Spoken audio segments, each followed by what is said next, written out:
Hello, everyone. Welcome to the Warhammer Meta Chasers. This is your weekly live tournament rundown show for Warhammer 40K, talking about the biggest and best events happening all over the planet. But as you can imagine, this is a season where things are kind of slowing down a bit, but the tournaments keep coming, and we're going to bring you the biggest ones.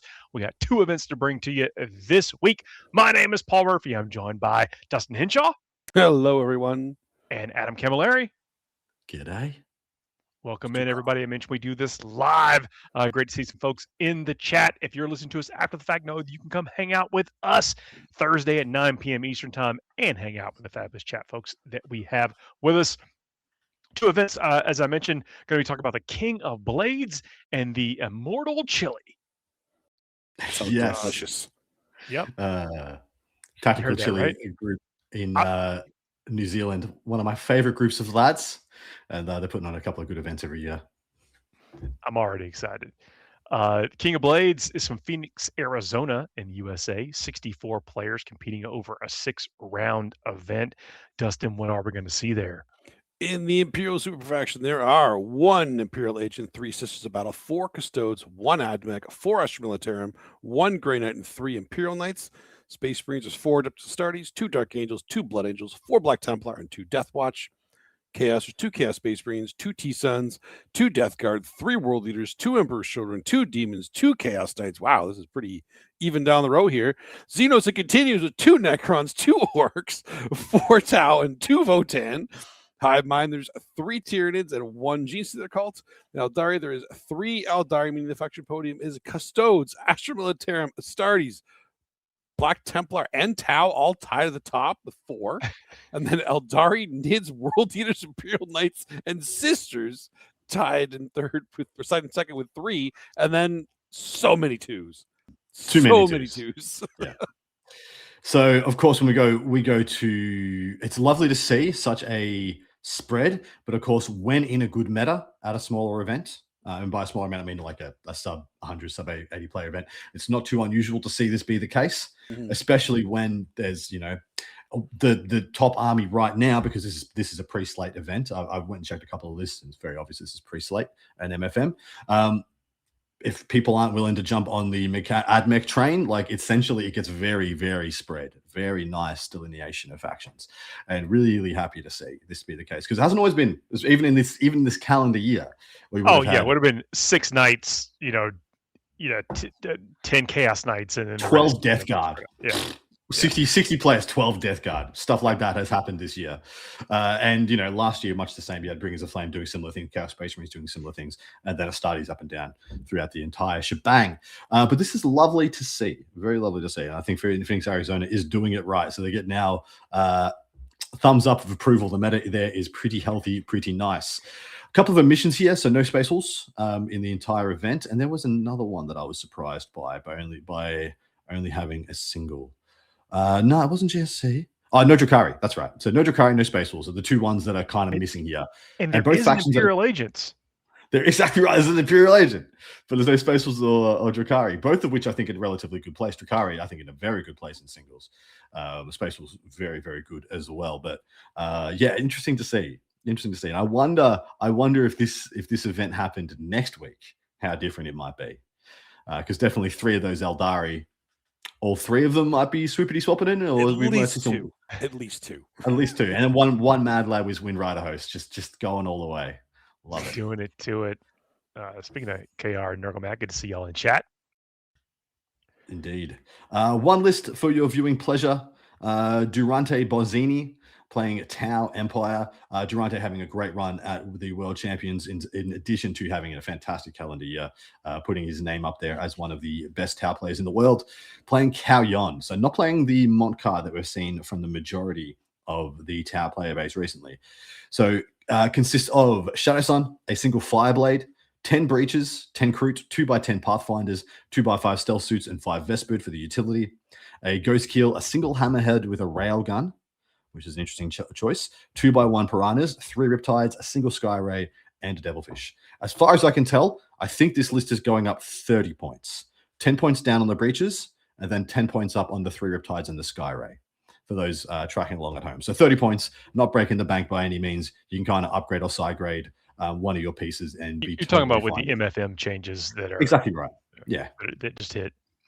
And in fact, I think Tau are looking relatively okay going into the new meta as well. So this is a list that might have a lot of legs, come next week in addition, or this archetype. But I'm interested to know why you boys think it might be Kalyon over Monkar for this event.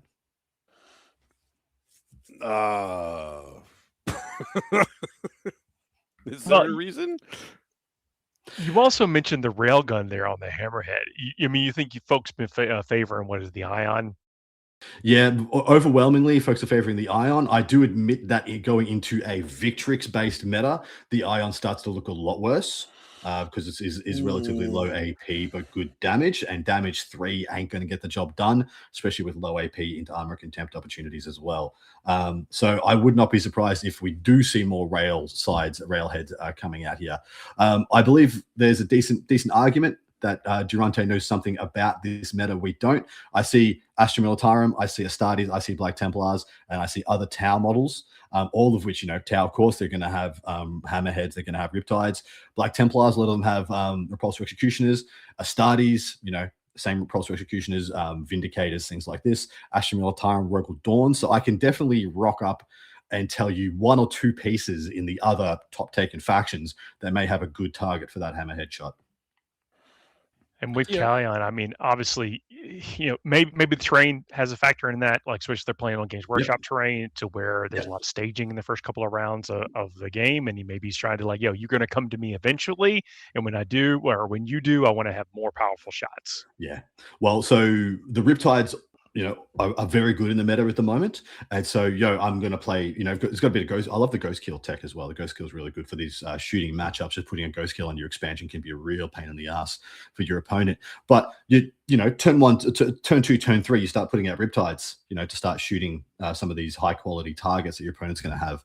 Then they have to bring out their best anti-tank to kill Riptides. Riptides have a lot of wounds with a 2+4+. The toughness isn't very high, but a 2+4+ with like, was it 13 or 14 wounds or something crazy like that. It takes a lot to kill them. And then the Hammerhead pokes out and pops you. Well, so that's how I think this works. If you look at the list, there's enough in here that the first 2-3 rounds, he's got more than enough to at least contest the board, not have to commit anything. Yeah. So then when he's ready to kill you and you had to commit, he can kill you. Like way more efficiently. I do expect to see a lot more breaches in the game as well. I think breaches going down 10 points is really nice. I think they're a very, very good unit in the meta at the moment as well, especially with things like Eldari getting a little disincentivized. Because when it used to be people like, oh yeah, it's amazing, breaches will go through a wall and clear an objective. Well, you used your one breacher unit to kill 5 aspect warriors. You only had one of those and they have 19 units of aspect warriors. And that's if you got through like a Lycus Overwatch with Wolf Spiders and stuff like that. In fact, so it gets a little problematic there. So I think they're looking a lot better.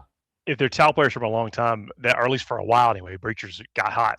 At the end of last edition or earlier this one. Kind of blends together. They were still good earlier this one. It was 9th edition when you could have 3 Fisher Furies. Like I can't remember if it was scouting turn 1 and then just like bang, bang, bang, the puncher with 3 breacher bricks on turn 1 or turn 2. Felt pretty good back then, and I still think it holds quite a bit of water now as well. All right, lads, time to pick some winners.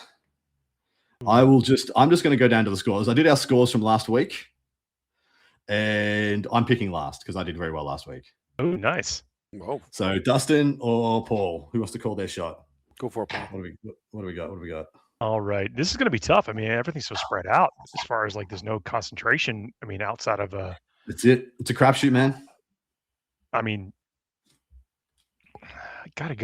let's go with I mean, this is really tough. I'm gonna go with 1,000 Suns. Okay. Ooh. Dustin. Spicy. All right, well, if you're gonna be spicy, I'll be spicy. I'll go Tau. Nice. Do I want to continue the spice? I got nothing to lose this month.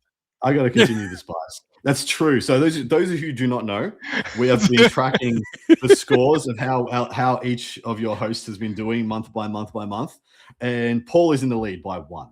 So Paul is either going to draw or win the year of the Warhammer Meta Chasers. I mean, drawing is just as much as losing at this point, Paul. You should probably pay attention.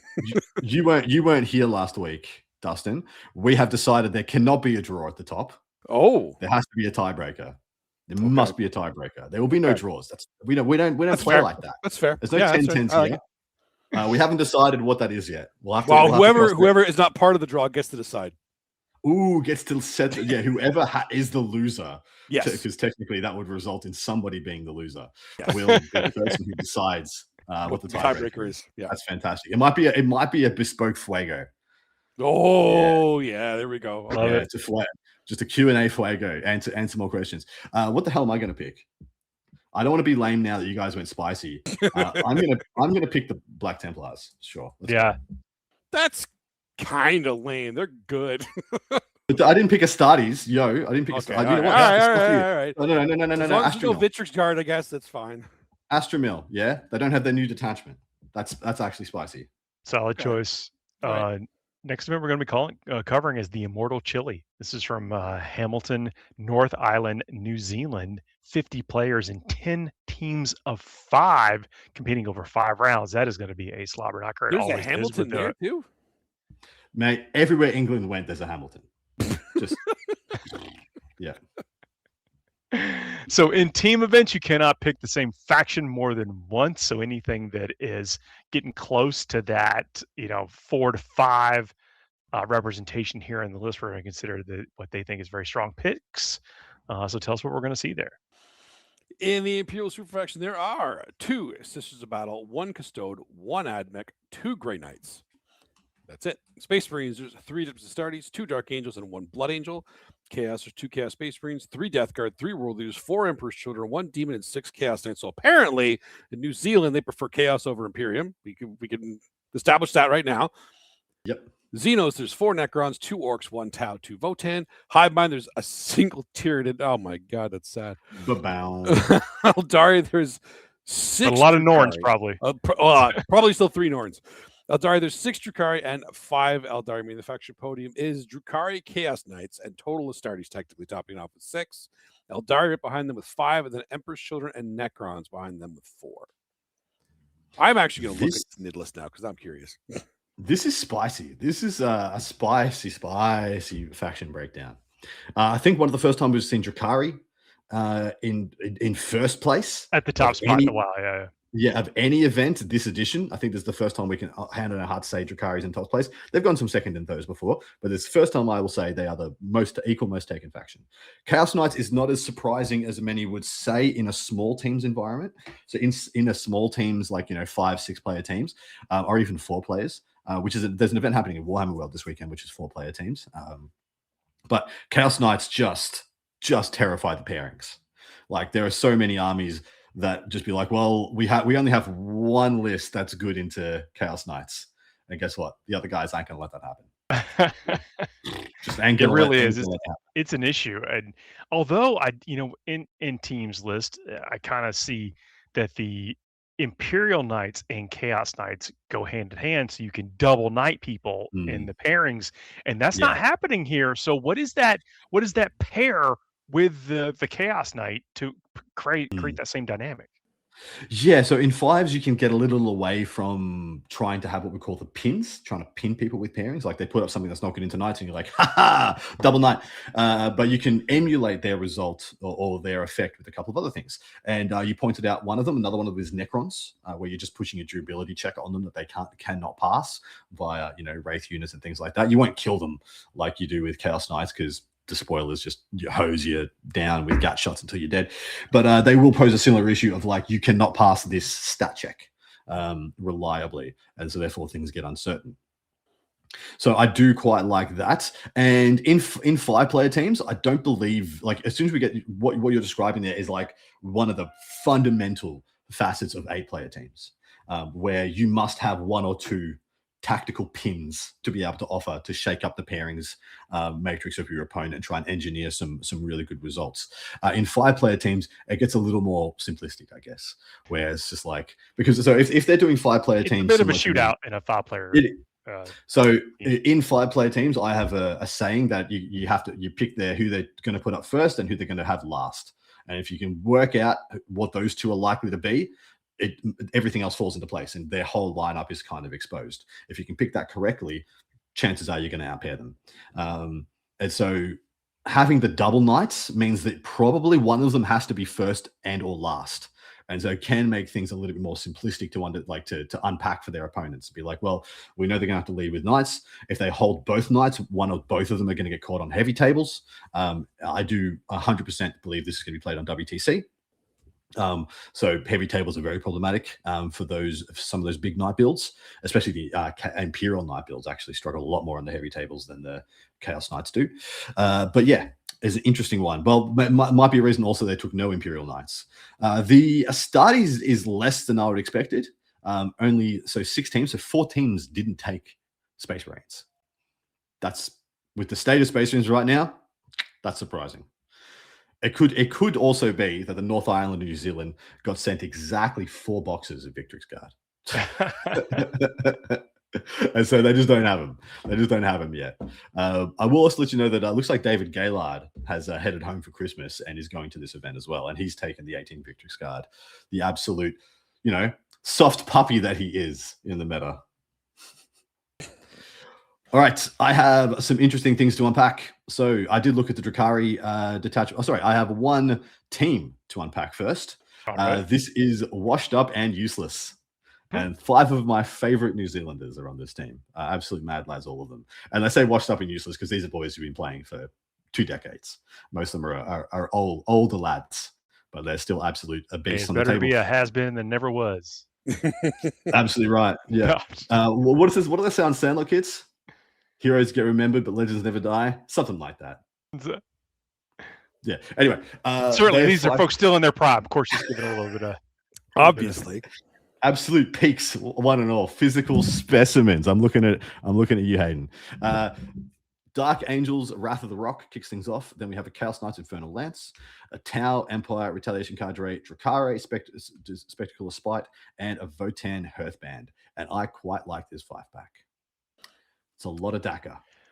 Wrath of the Rock we've seen be real popular and also very good recently. So you're a Dark Angel main, right, Adam?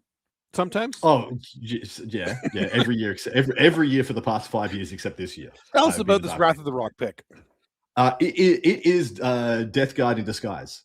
It's straight up. It's picking up the mantle that Death Guard dropped off, 3 months ago at the last balanced starter slate. It is your reliable backbone of scoring and defensibility, and it has X factor into this meta for days because the Lion is your anti-marine juggernaut. Lion can solo win you the game versus Blood Angels and Ultramarines. Fights first and kills everything that comes but Fights first, damage 4, baby. What are you gonna do? You're gonna charge Victrix? You're gonna charge Victrix into the Lion, mate? No, your Victrix can when everyone else when people push Victrix, they have to evacuate outside 9 inches so they can't reactive surge. Lion just walks 1 inch away. Surge into me, baby. I give no craps. So it's a very powerful piece and gives a lot of X factor into some of the mirror matchups. Chaos Knights, we've already talked about them and unpacked it. Tau Retaliation Cadre, which is an interesting one. So a little bit more dynamic and arriving from reserves power usually is what you would suggest, usually what you would see, rather than just a conventional staged up gun line, more akin to guard. Spectacle of Spite is your pressure list, is your go out, trade, win. And then Votan is playing a similar game to the Tau in that it's Hearthband, so it's going to be raining dudes from reserve as well, because Hearthband, of course, is predicated around the Hearthguard, the Terminator equivalents. And so those two are a little bit of a tweener, Paul. So that's a nice little pin between the two of them.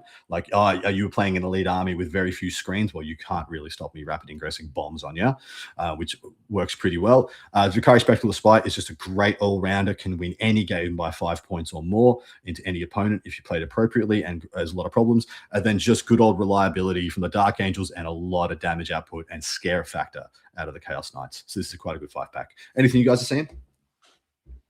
Everything here looks good. The Tau Empire is one of the X factors in here that I find, because Dark Ages, I'm not calling it an X factor because, well, what you're saying, for one, is the Death Guard equivalent now, but it's also the Marine of this 5-pack, which is just you take one and almost every one if you can. The Tau one is the X factor to me, but Retaliation Conjure, I think, actually works well with this 5-pack. I The think Dark Angels and Chaos Knights kind of pair well together. Even the Votann can go in there too. But Yes. the Tau will pair well with the Drukhari. Or That's a good point you just pointed out there, because the Hearthband and the Dark Angels are both pushing a 2+ skew on people. yeah, That's pretty good. That's pretty well pointed out. They can be put outs too. Like, hey, just deal with this, or Yeah, absolutely. Like depending on what they're up against, like the Matrix will always decide everything, right? If you do them, otherwise you go by vibes. Nothing wrong with like that. in the first or last thing. I think that the Dark Angels first Legion first out. Chaos Knights probably the last. Well said, mate. Well said. All right, moving on. I have 2 more pieces of information from this event. I just did a quick Drukhari detachment breakdown. There's only 6 of them. I expected to see pretty like maybe 5-1 Spectacle of Spite to either Reaper's Wager or the Kabbalat Cartel, but it is 3-3 split between Reaper's Wager and. That's not it. Yeah, I didn't do a slide for it. Oh well, now you can look at this slide. 3 Reaper's Wager, 3 Spectacle of Spite. It tells you who had enough witches and succubi in the cabinet to rip it out. And then secondly, boys, question for you guys, might be worth a point. So there's 6 Chaos Knights here. How many Gatling gun shots do you think there are total in this event? I can't math that fast. 3 options. I'll give you 3 options. Option A, 648. Option B, 612. Option C, 540. Now these are all divisible by 36, of course. So absolute maximum possible Gatling gun shots there could be is 648, which would be if there's 3 in each of 6 lists. So it's 18 times 36. If there's missing 1, it's 612. If they're missing 3, it's 540. Which one do you want to go with? I'm going to go with 540 because I think somebody went all small. Went dogs? Yep, not a bad call. I won't do the same one as Paul, so I'll do 612. You're both wrong. It's max. Wow. Maximum 648. Triple gat spoiler in. I was over here doing the mental math of what the max was, and I also came to 648. And I was like, it can't be it, right? Because somebody had to be like, no, we're gonna, but nope. no, I'm not gonna do that.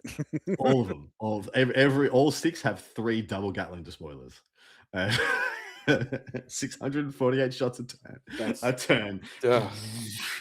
Ridiculous. That's awesome. It is very funny. Needs to be getting any points. And Arlen, good to see you. I don't want one for that. No, that is beautiful. I do think this is like, nope. It's come to the conclusion. It is just all Gatling. Yeah. And unfortunately, with the balanced data slate MFM, I don't think that changes. No, I had great fears, but also kind of hopes that in the data slate it would just say can't take the same gun twice on the despoiler, and then drop the points on a bunch of other things. Like leave the despoiler around the same points, drop the points, a bunch of other stuff. I know. It's their whole core thing is that they get to double up on guns, but you can't say it's not like a big fat crutch for the Chaos Knight players, me included. It's fun though, like when you pick up all those dice and roll them, and like your opponent has to deal with it in some way. But you're like, I shake him around. I'm like, this is what Mordaka felt like. This is what it was. Yeah. Yeah. All right. Got to pick the highest battle point. So in team events, we pick what faction we think is going to come away with the most battle points. Not always the team that wins. Mm-hmm. So I did not name drop a few times. I did tell you this team is very strong. There's 2 other very strong teams, and David Gaylord's here as well. So there are a phenomenal amount of the best players in New Zealand at this thing. It's fairly stacked. So take your pot shots. I will go last again because I know this meta. I know these gentlemen very well. I play them a couple of times a year. Either when I go over there, they come over there to our team championships. So Paul picked first last. Dustin, you pick first. I mean, with 648 shots, I'm just taking Chaos Knights. Somebody is gonna ace everybody. Somebody's going. Fair. Somebody is gonna get green lit all the way through to the finish line. Greenlit. It is. It's gonna be every round is gonna be like, I think I can take it. Nope. Yeah. I think I can take it. Nope. They rolled slightly higher than average. I got tables. Paul, what would you like, mate? Astartes. That's a good shot. Ooh, what would I like? Jonty's also here playing Astartes. Damn it, Paul. That's good. It's a good pick. I did offer it up though. I'm going to back one of my Mad Lads and go Drakari. That's a solid pick. Yep. You know who you are. Don't disappoint. Get in there. I'm gonna get a PM on like Sunday afternoon. He's gonna be like, I'm disappointed. I'll be like, it's fine. Oh, all right. Well, look, that is the 40K portion of this show. Now, I want to invite you, if you have not already, to please subscribe. We do this each and every week. We do this live. In the very rare instances where we don't do it live, we try to do something to get some stuff out there as well. But every single week, week in and week out, if you like Warhammer 40,000 stuff, you like seeing how the meta evolves, you want to track it, you want to be a part of it, please hit subscribe and those likes. Leave some comments down below. That is how the algorithms know to send you back here the next time we do this. If you have not set your clocks by now, set your clock. 9 p.m. Eastern time on Thursday. Come hang out with the Warhammer Meta Chasers. Leave some comments.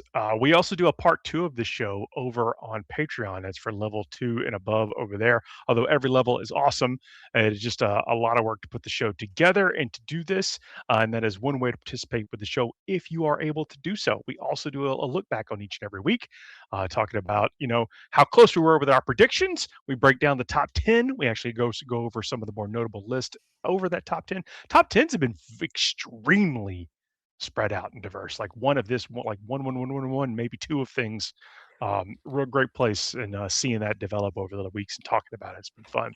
But I invite you to do all those things, any one of them that sounds good to you, please do. The next part of the show we're going to get into is called the Fuego Rapido. It means doing things really fast, sometimes with a clock, sometimes it means just us firing off our hottest takes for a few minutes or so. We most recently crowned the best movie of all time, and now we're working on the best video game of all time. Best video game of all time.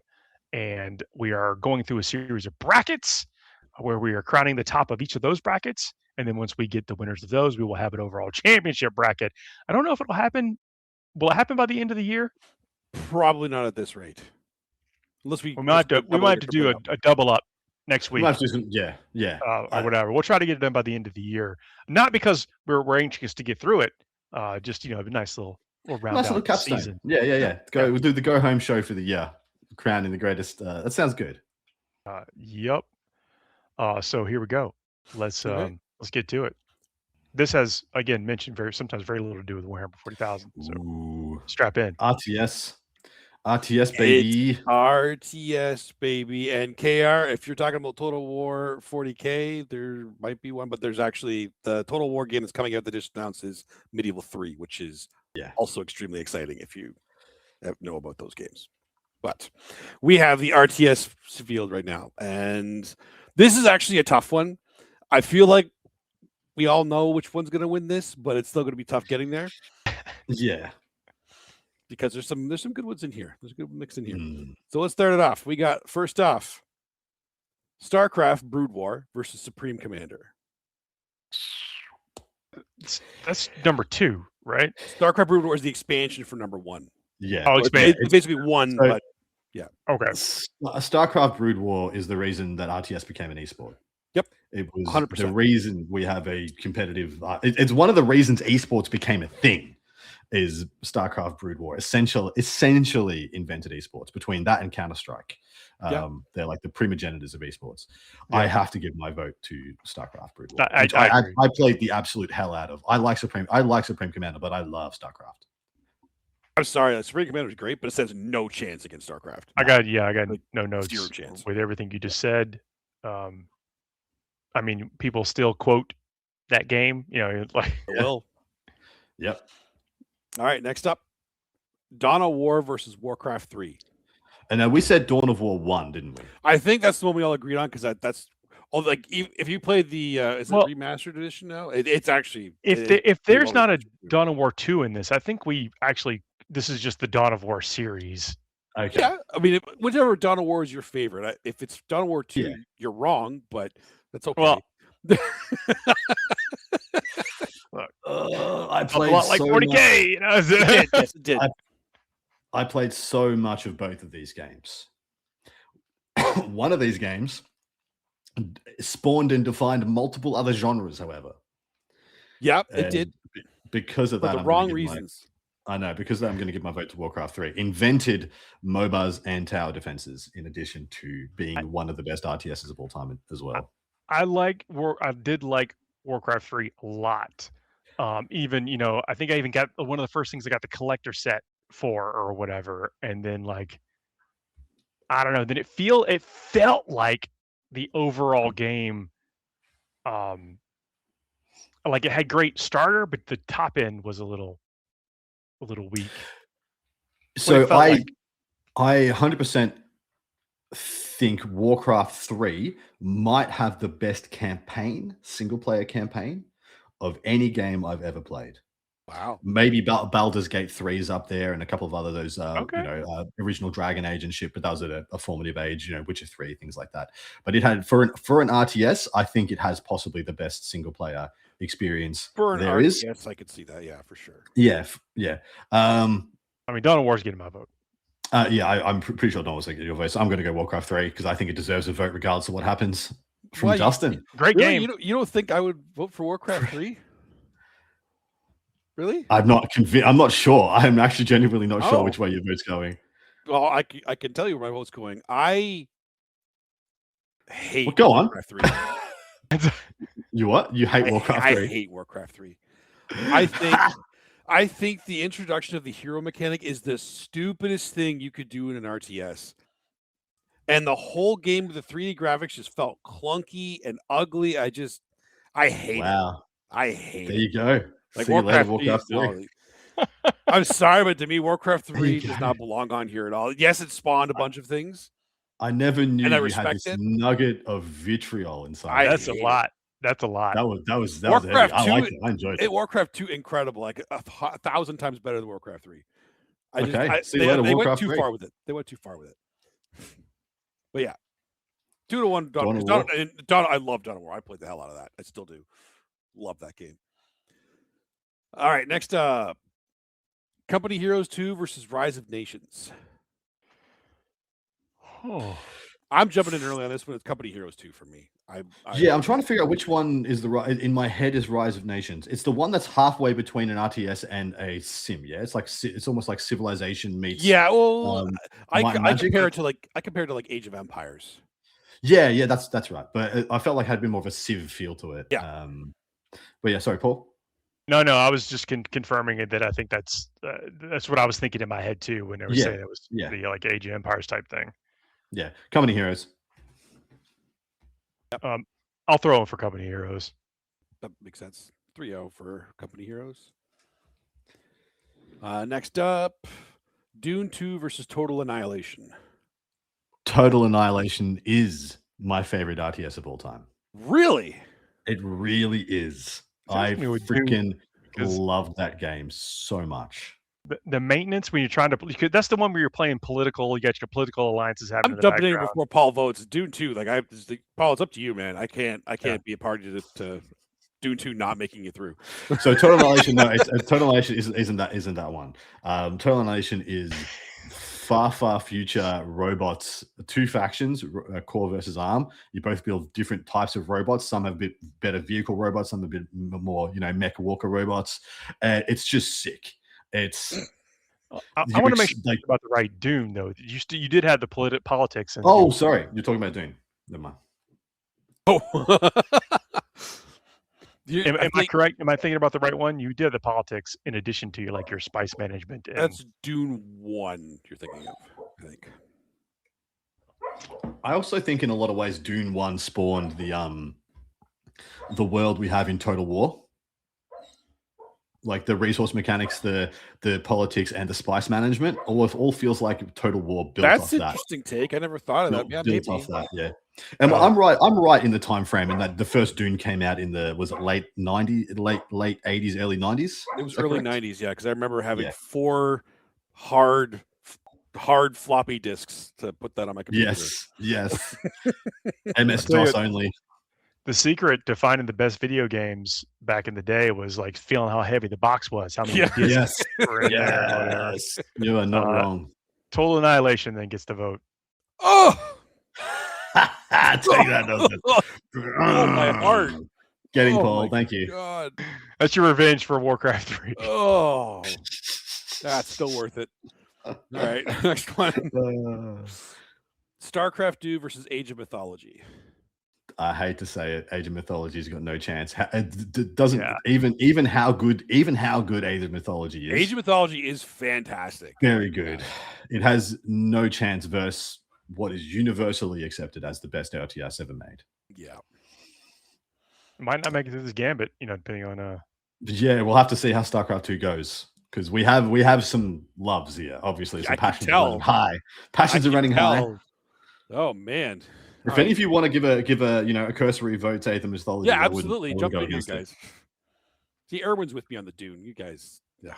Anyway, next up is Battle for Middle Earth 2 versus Iron Harvest. No, Dune. Erwin's with you on Dune 1. Dune 1 was not on the list. Fine. Like, I would have voted for Dune 1. It's fine. We chose the wrong Dune. Okay. Iron Harvest is spectacular. Iron Harvest is fantastic. Yeah, but it's not the IP is brilliant. It's Battle for Middle Earth 2 is one of the best RTSs, like unknown RTSs. It is so good. Yeah, it doesn't get the respect. It has a hero mechanic too, but it's actually done better. Yeah, I think it's Battle for Middle Earth. What's your umbrage with the hero mechanic? Now, I agree that it seemed a little clunky in World of Warcraft 3. Very. But what is your resistance to it as a why can't I think of the word? The reliance on it, the requirement for it, that you have to get them early, you have to level them, you have to get another one, you have to level that one too. It's more of an RPG than an RTS. They're adding an RPG element to an RTS, and I feel that just complicates it, makes it even more clunky, and it really puts too much emphasis on the heroes when it's not supposed to. Like in that game, it is supposed to be about them, but in my opinion, an RTS shouldn't be about them. But the fact it's got this Lord of the Rings overlay, you're fine with them being heroes.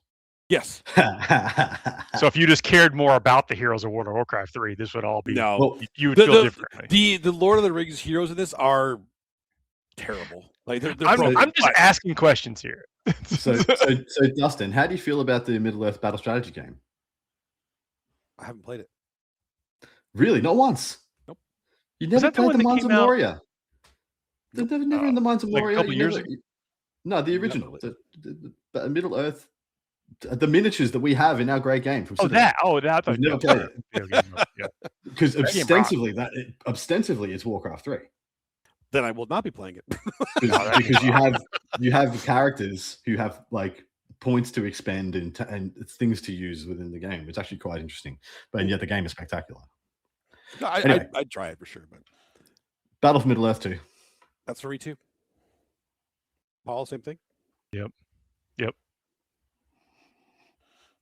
Next up, Where is it? Age of Empires 2 versus Sins of a Solar Empire. I don't know Sins of Solar Empire. Really? I didn't play Sins of Solar Empire. Age of Empires 2, I did play it. So. I did play Age of Empires 2. Sins of a Solar Empire is actually a phenomenal starship game. Like very vast. You can actually go from planet to planet during an RTS building. It's like you're terraforming in RTS. It's so good. But Age of Empires is just. Yeah, it's just so you know, we've been threatened by Erwin that he'll stop watching if StarCraft beats Red Alert. You know what, Erwin? You're welcome, because Red Alert wasn't in this before I put the stuff in here. I had to add it because it wasn't mentioned, and I realized it. How? And I How did we not put Red Alert in? I don't know. Yeah. That's why I put it We're not perfect. I mean, we try. No. But I see. That's why I went over. I reviewed it and I put it in. But my grandfather played Red Alert. Yeah. So what's funny is, my dad played Total Annihilation like religiously, hours per day for like a decade. My dad played Tetris. Yeah. My mum played Columns because we had a Sega, not a Nintendo. Okay. But yeah. So that was 3-0 for Age of Empires. Age of Empires. Yeah. Okay, so here it is, and I actually this matchup is perfect. So it's Command and Conquer 3 versus Red Alert. This is tough. Red Alert had like the cool not cut scenes, but like the like the big Yeah. wall that came down every now and then, right? And Command and Conquer had they that also too. yeah. The live action filming It was was the all thing that was that Westwood. That was Westwood, man. yeah that set them apart though. This It's is really what literally set the- Command and Conquer and Command and Conquer Red Alert. That's yeah, and it's Red Alert. Yeah.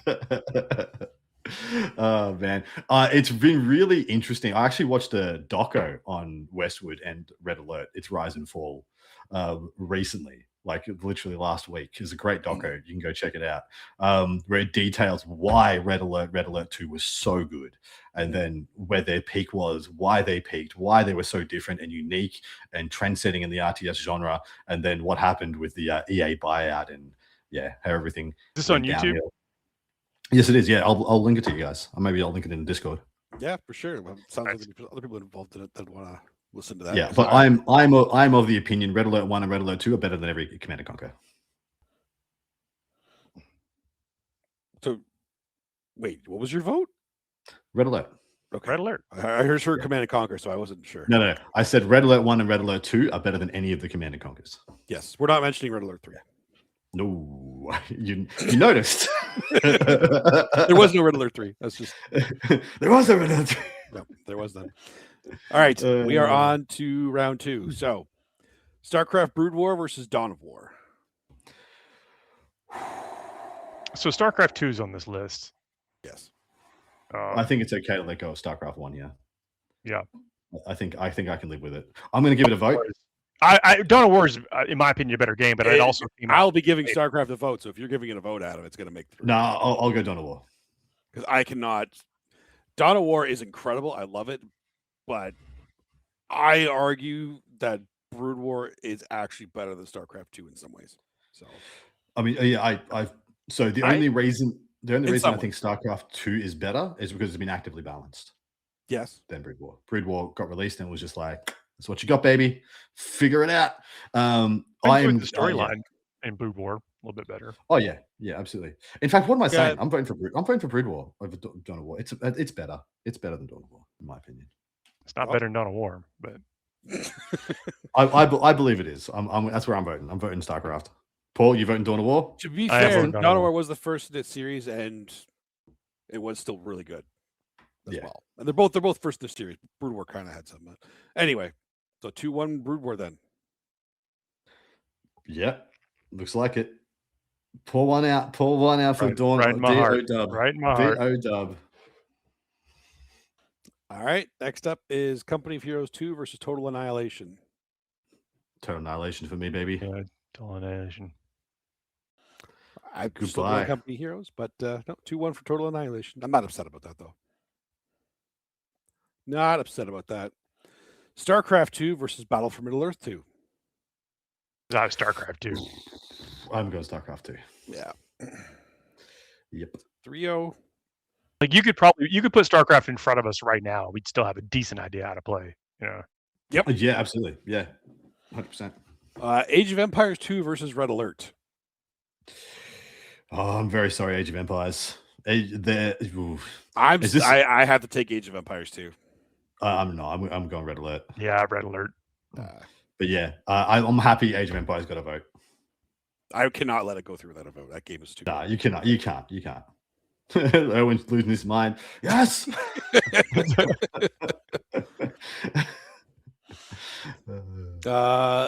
Next, we have round 3 semifinals: Brood War versus Total Annihilation. I'm voting for Total Annihilation, but I don't expect it to win this. Yeah, I expect it to be 2-1. I mean, Brood War is better than that.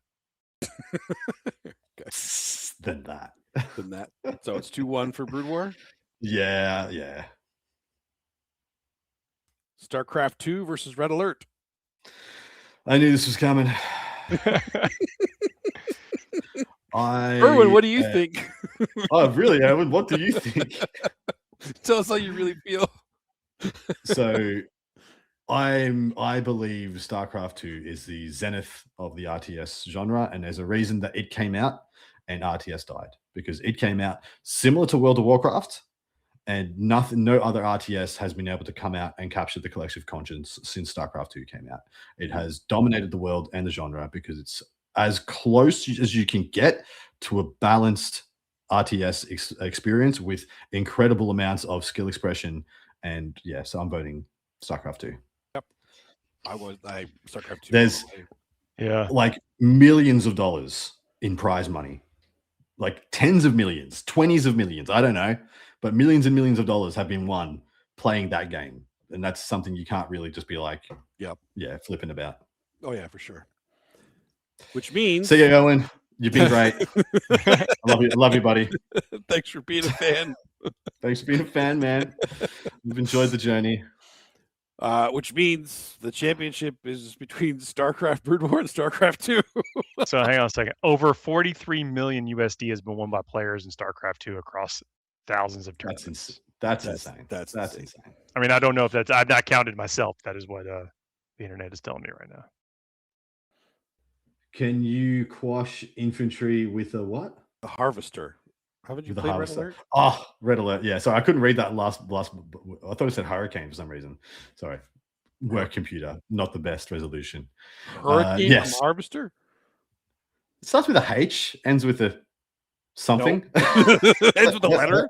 It's an H letter. As the only one on the show wearing glasses, you leave me alone.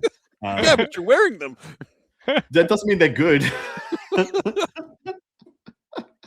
Well, hard times, all right. Look, I'm going StarCraft 2 because I legitimately think it's an evolution on the original. I do too. Yeah. I don't think there's there isn't much of an argument. There is one, but not much of one. No, it's similar to when we did with Portal 2. Was this the one you all boys thought was gonna just like make it through this? StarCraft 2? Oh yeah, absolutely. Yeah. And there's very few there, but it's interesting to see how few genres there are with one overwhelmingly like Zenith game that has blown away all competition. Yeah. Oh yeah. Just unfortunately, two of them are from Blizzard.